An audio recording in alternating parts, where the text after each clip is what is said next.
Hey, welcome back to another video. I'm Matt, and this is Iron Sharpens Iron. In today's quick video, I just wanted to talk about a concept that has been kind of going through my mind in different ways over the last week or so. The idea is, having the Midas touch.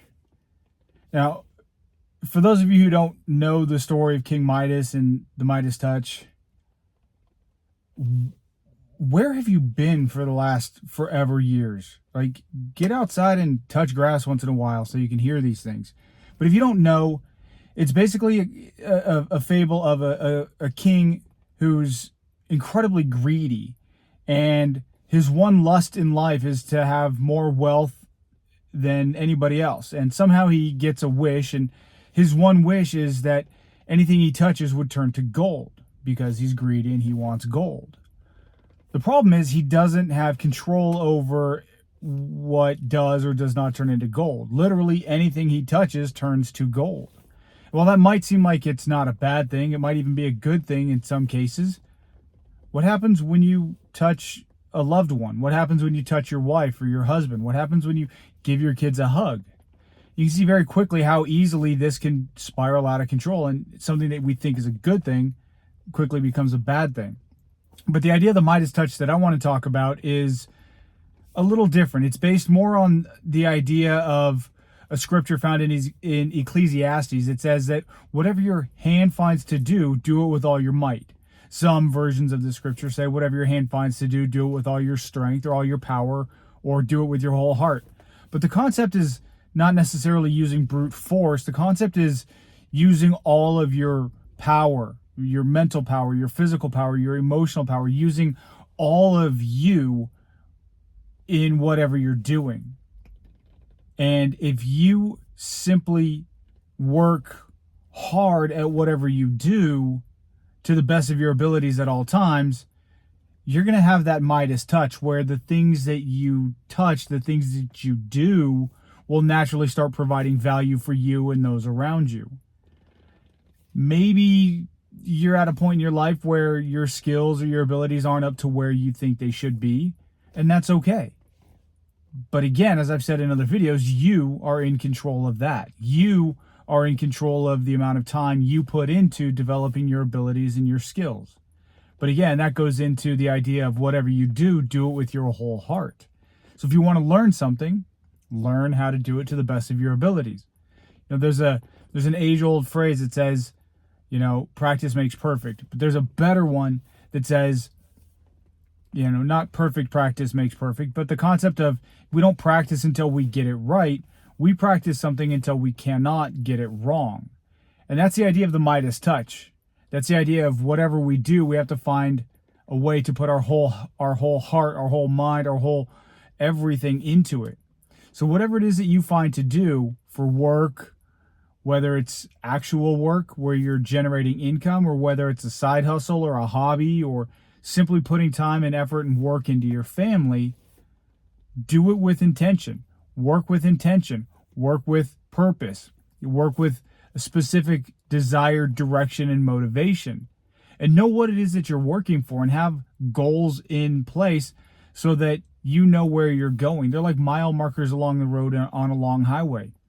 If you just go and go and go and go, and you don't have any direction or purpose or intention, and you don't really know where you're going, how will you know if you're going the wrong way? How will you know if you're ever making any sort of progress? It's very frequent in life that we see where we are. We look around, we know where we are, and we see a goal that we have in mind that's way far off into the future. Maybe it's close. Either way, it's not here where we are. And it becomes very easy to become either disillusioned or frustrated because where we are is not where we ultimately want to be. And that sometimes causes us to give up, or to slow down, or slack off, or not put our whole heart into what it is that we're doing.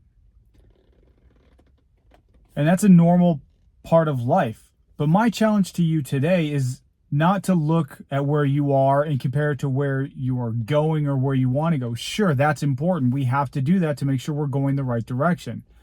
But my challenge is more specific. Every once in a while, turn around and look where you've came from. Turn around and look at the progress you've made. Because that, in those valleys, when we're going through the valleys and we're starting to head back uphill and things get tough, seeing where we've come from is one of the best sources of motivation. Being able to see the progress that we've already made will motivate us to keep going more than pretty much anything else. See, the goals in life that we have are not finish lines. The goals that we have in life simply become checkpoints along the way. Sure, they may be a finish line for one part of the journey, but they very quickly and easily become a starting line for the next leg of that journey. But so many times we get disillusioned with things that we don't yet have, and we think, well, once I only have X, I'll be happy.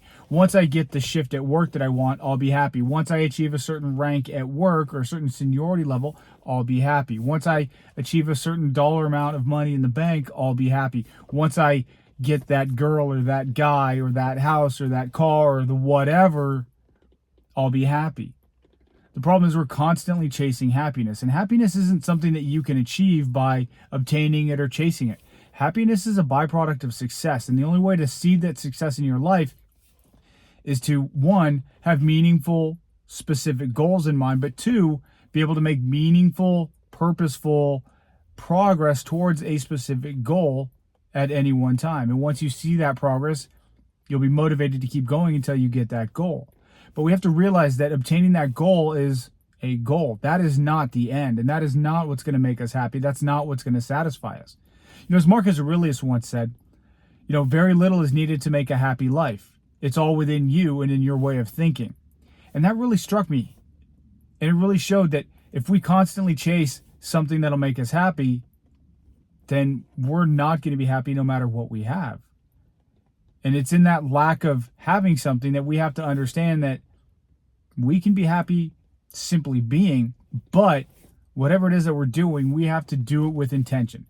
So take that as a challenge today. Whatever it is that you do today, whether it's your job, whether it's a side hustle, whether it's just hanging out with your family, whether it's taking a break and going fishing, or you're on vacation somewhere, do that specifically and do it to the best of your abilities. Because if you're on vacation and you're thinking about work, your vacation's going to suck. And if you're at work and you're thinking about vacation, you're not going to work very well, and you're going to slack off, and your quality of your work is going to show. So that's my challenge today. I hope you like it. More specifically, I hope you can see some areas in your life where you can improve on yourself to become more intentional, more purposeful, more motivated, and more driven. So until next time, I'm Matt. This is Iron Sharpens Iron. Thanks for watching.